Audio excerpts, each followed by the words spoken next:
Assalamualaikum warahmatullahi wabarakatuh. Teman-teman, semoga selalu dalam kondisi sehat ya, bahagia, dan antusias untuk menjalani aktivitas-aktivitas bermanfaat dalam kehidupan kita ini. Amin ya rabbal alamin.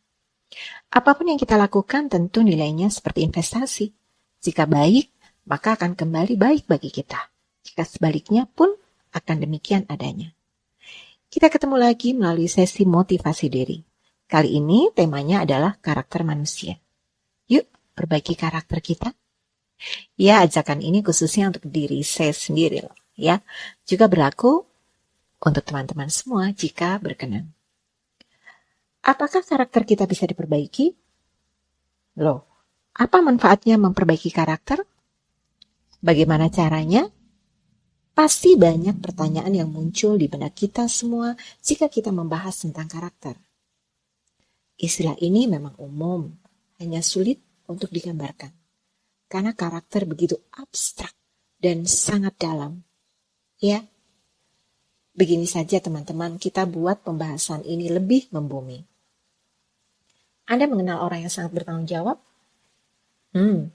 Pasti karakternya bagus, insya Allah ya. Anda mengenal orang yang tulus? Ya, ini pun demikian. Apakah teman-teman juga mengenal orang yang berani membela kebenaran? Wah, ini apalagi. Jarang loh manusia zaman sekarang berani membela kebenaran.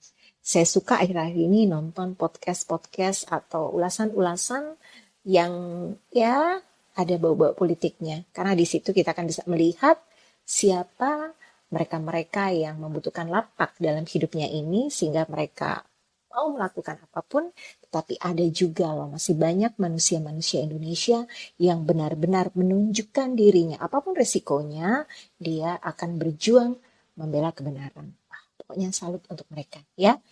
Atau Anda kenal mereka yang selalu menepati janji.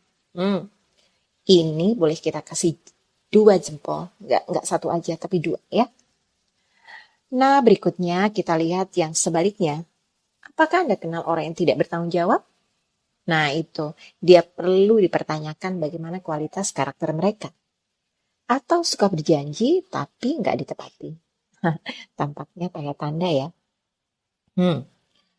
Ada juga loh yang suka mempermainkan orang. Anda kenal? Saya tahu. Ada orang lah ya, beberapa yang saya tahu. Mereka menciptakan permainan-permainan untuk menjebak orang lain. Ketika korbannya terjebak, mereka akan puas. Nah, ini sangat bahaya, ya. Atau kenalkah Anda dengan mereka yang memanfaatkan orang lain? Anda pernah dimanfaatkan? Iya, pasti pernah. Ya, kita pasti pernah teman-teman semuanya. Karena jika saya yakinlah teman-teman orang baik berpotensi kebaikan itu dilihat oleh orang lain sebagai keluguan, ya. Akhirnya teman-teman dipermainkan atau dimanfaatkan, maksudnya seperti itu. Atau yang saat ini sering terjadi adalah ya kita mengatakan sesuatu tapi bukan kenyataannya. Kita posting sesuatu tapi itu bukan kenyataannya. Kita pasang-pasang sesuatu tapi itu bukan kenyataannya. Ya, atau kita melakukan sesuatu yang tidak sesuai dengan hati kita. Ya. Atau ada lagi juga contohnya ya yang karakternya kurang bagus, mereka suka menyerang. Hehehe. Saya sedang mentertawakan diri saya sendiri. Ya, makanya saya pelajari ini supaya saya ingat bahwa karakter saya dan ya siapa yang mau join bersama saya, kita perlu terus perbaiki ya. Teman-teman sudah memahami dengan jelas tentu bagaimana perbedaan mereka yang berkarakter baik dan kuat dan yang sebaliknya. Karakter mereka belum tumbuh dengan kuat ya, ada juga nih maksudnya. Jadi ada yang baik, ada yang belum tumbuh.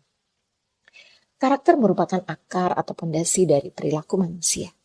Jika karakternya baik dan kuat, maka perilakunya akan teguh pada kebaikan, seperti apapun keadaan yang menimpanya. Tapi, jika karakter yang baik masih lemah, maka yang terjadi adalah ketidakmampuannya untuk berjalan dengan tegak di jalan kebenaran dan kebaikan. Dia akan oleng, terbawa derasnya angin yang datang. Bisa ke kanan, bisa ke kiri, naik, turun, depan, belakang. Seperti tidak punya pegangan. Sungguh menyedihkan. Ya, saya rasa saya pun dulu pernah ada di situasi itu. Ya, Ini bukan sesuatu yang sederhana loh teman-teman. Karena karakter kita akan memberikan dampak pada keselamatan kita di dunia dan di akhirat. Karena nanti kita tahu bahwa karakter itu adalah ujungnya pada perilaku, ya, pada perilaku kita. Dan perilaku kita bisa juga mengganggu keselamatan orang lain di dunia, ya, menghancurkan hati mereka, menyakiti mereka, begitu kan, ya. Lalu sekarang kita abaikan itu, ya, kita sudah mengenal dengan baik antara yang sudah baik dan yang belum baik, yang sudah kuat dan belum kuat. Lalu bagaimana jika kita ingin memperbaiki karakter? Kan itu persoalannya. Mari kita menggunakan rumusnya dari R.B. Sentanu dan juga ada rumus ini mirip-mirip ya dengan milik Mahatma Gandhi. Keduanya menyatakan bahwa semua diawali dari bagaimana kita punya perasaan. Bagaimana kita mampu mengelola perasaan kita. Ya, penting juga loh kalau kita bicara perasaan, penting bagi kita paham bagaimana cara kerja otak yang dalam hal ini lebih ke fungsi amigdala dan talamus. Ya, disinilah pesan-pesan ditangkap oleh indera kita langsung ditangkap, ya, disetor langsung berjalan ke arah amigdala. Yang bahaya kalau nggak ada sensor. Ya, disinilah ruang emosi bekerja dengan maksimal di amigdala. Artinya, jika kita membiasakan perasaan tidak difilter atau dikelola dengan baik, maka perasaan itu akan memenuhi ruang diri kita. Tanpa memberi kesempatan kepada logika untuk mencerna dengan baik tentang apa yang sebenarnya terjadi.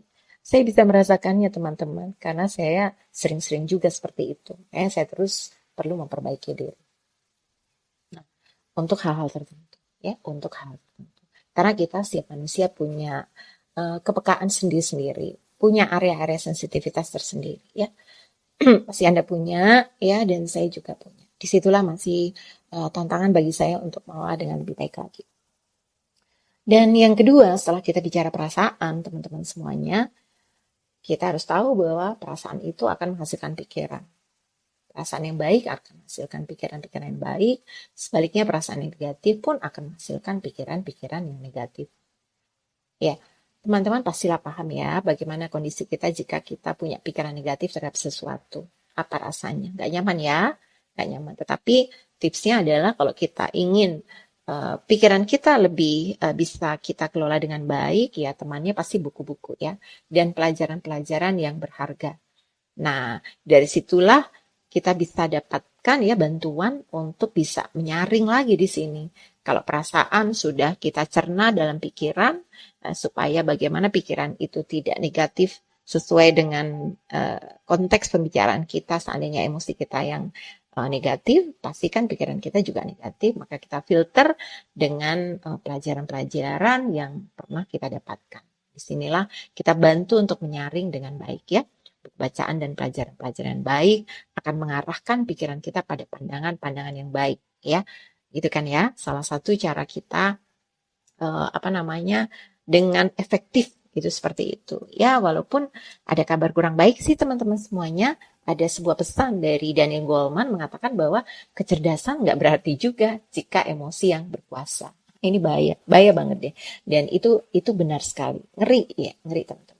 Nah, jika emosi kita positif ya pasti ya pikiran kita akan positif. Nah, bagaimana itu mengendalikan dengan pelajaran, dengan materi yang sudah kita pelajari, ya itu memang usaha kita yang perlu agak sedikit keras gitu ya. Latihannya itu kayak harus rutin, rajin gitu ya. Jangan sampai dibiarkan. Nah, setelah kita bicara tentang pikiran, teman-teman, tahap berikutnya adalah pikiran kita ini, yang perlu kita ketahui bahwa pikiran kita ini menghasilkan perilaku, kata, dan tindakan. Jadi perilaku yang baik adalah hasil dari buah pikiran yang baik. Dan perilaku yang tidak baik ya karena pikirannya nggak baik ya. Gitu kan ya. Simpelnya kan seperti itu. Karena tindakan kita itu adalah hasil dari seperti apa ya, paradigma yang mengalir gitu. Paradigma gitu ya. Pandangan kita terhadap sesuatu ya itu akan muncul dari tindakan dan kata-kata. Nah, berikutnya teman-teman, kalau perasaan menghasilkan pikiran, pikiran menghasilkan perilaku, kita rawat perilaku terus-menerus, kita gunakan gitu kan ya. Kita rawat lah ya, kita tumpuk, jadilah apa? Jadilah kebiasaan. Ya. Ini kenapa kita perlu belajar 7 Habit, karena 7 Habit mengajarkan kita kebiasaan efektif. Artinya 7 Habit ini membantu kita untuk membuat corrective action, walaupun awalnya adalah corrective thought gitu ya, pikiran-pikiran yang terkoreksi gitu. Pada akhirnya kita akan terbantu untuk yang belum efektif menjadi lebih efektif. Kenapa? Dengan cara mengubah kebiasaan.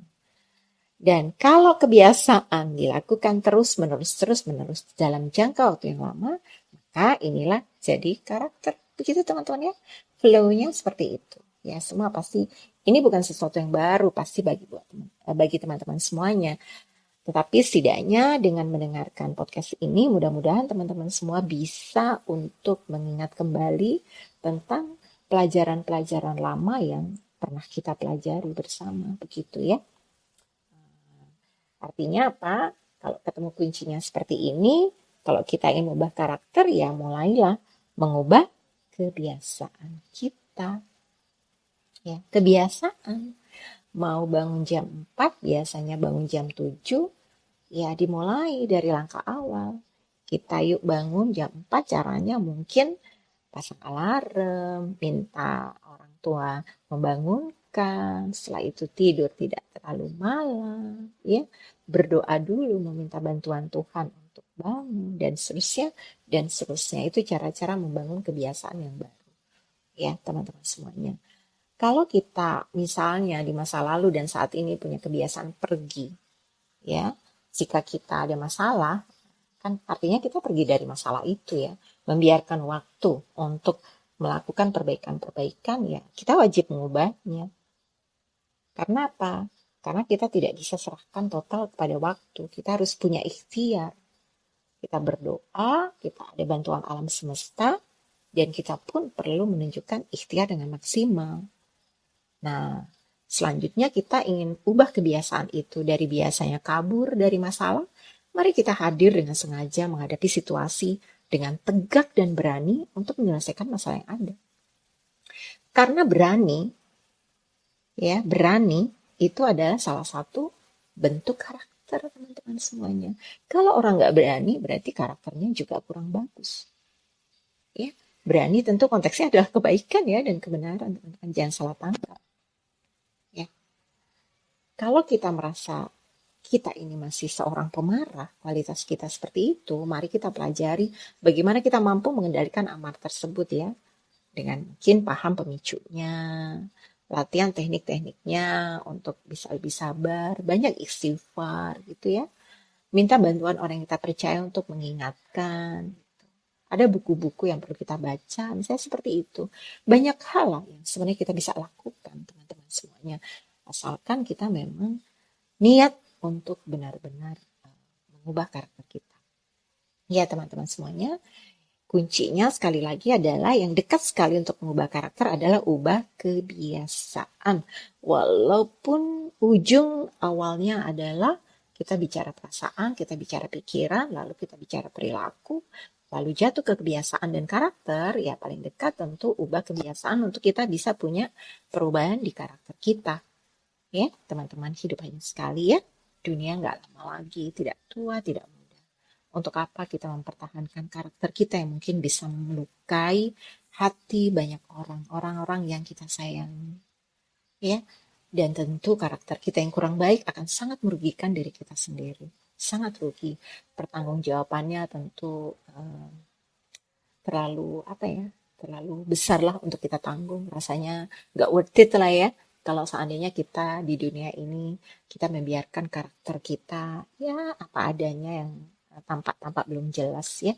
Ada pesan dari teman dekat saya, mohon disimak ya, untuk saya juga. Lahir kita sebagai pahlawan, hidup berperilaku. Dengan perilaku pahlawan dan mati pun akan mati sebagai pahlawan. Anda setuju kan? Oke, saya juga sangat setuju. Sekian dulu ya. Assalamualaikum warahmatullahi wabarakatuh.